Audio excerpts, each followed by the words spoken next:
Hello everyone, and welcome to this audio podcast. This audio podcast series as part of the Hilium space.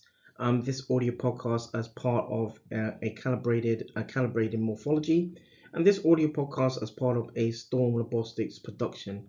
In this audio podcast, a little bit and around the causes of hematuria, sort of the causes of hematuria, and sort of following on from the audio podcast, the sort of intro, and following on from the intro to this audio podcast sort of edition or series.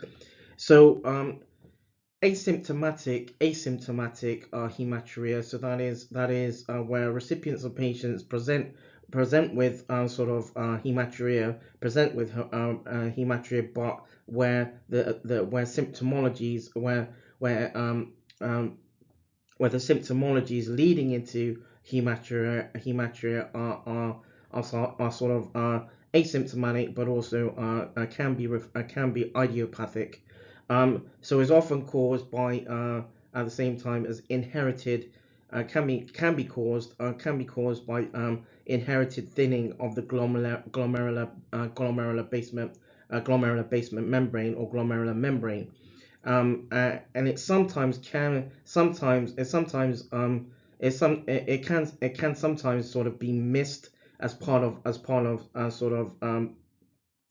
of diagnoses, as being due to sort of the contamination, for example in females with menstrual blood,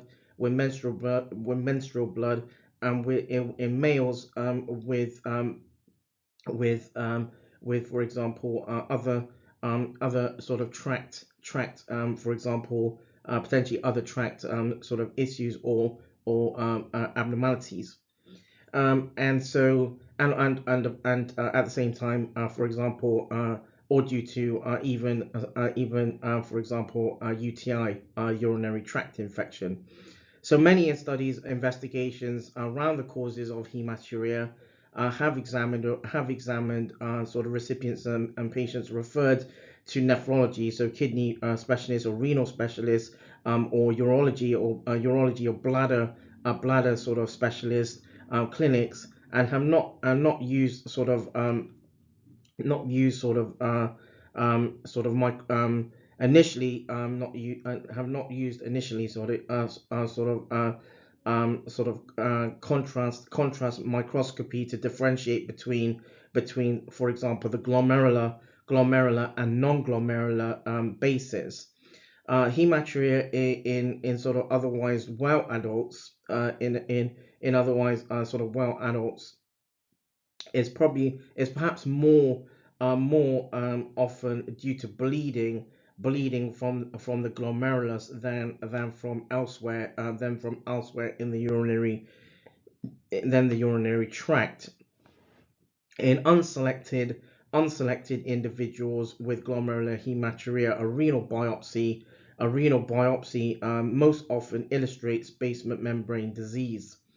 This condition, or the condition, is characterized again sort of by thinning of the glomerular basement membrane on ultrasound, on ultrastructural examination, and very mild proliferative glomerulonephritis. Hence why, as in some of the sort of previous audio podcasts under Storm Robotics, there's been some overviews around sort of in linking with, for example, glomerulonephritis. So such glomerulonephritis, and thus glomerulonephritis being, unfortunately, one of the most sort of common bases for individuals or patients going into acute kidney injury, AKI, ARF, or acute renal failure, or going into CKD, or chronic kidney disease. So thin basement membrane disease is also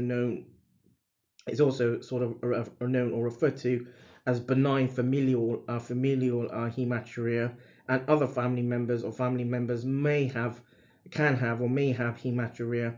Affected individuals typically have lifelong glomerular hematuria, minimal proteinuria, and sort of normal renal function, and as well as as well as where some recipients may have again sort of a sort of a sort of inherited aspect, thus where the inherited aspect tends to point specialists into where there's a link with a family history around hematuria. Just to sort of iterate again, that that the where recipients or patients may present to specialists, i.e., for example, urologists or nephrologists with hematuria, and where there may be sort of minimal proteinuria. This does not necessarily mean, for example, that a patient or recipient's underlying cause for renal disease, underlying cause that could be linked to sort of renal disease is based on